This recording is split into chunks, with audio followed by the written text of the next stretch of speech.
దేవుడు మనకు తోడుగా ఉండటం కంటే మించిన భాగ్యము ఇంకొకటి లేదు.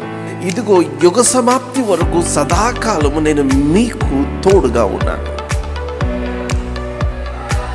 Hallelujah. I am Emmanuel even to the end of the ages. And that was only possible because of Christmas. ఆయన భూమి మీదకి రావటమును బట్టి మాత్రమే అది సాధ్యమైంది.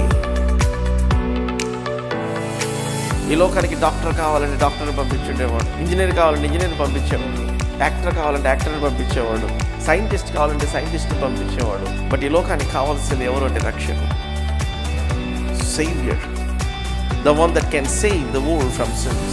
పాపము నుంచి విడిపించగలిగిన రక్షకుడు కావాలి కనుక ఆయన భూలోకానికి రక్షకుడు పంపించాడు. ఆయన ఆ వాగ్దానమును పట్టుకున్నవాడు, ఆ ప్రమాణము దగ్గర విచారణ చేసే వాళ్ళ మీద అరుణోదయ నక్షత్రం ఉదయించింది.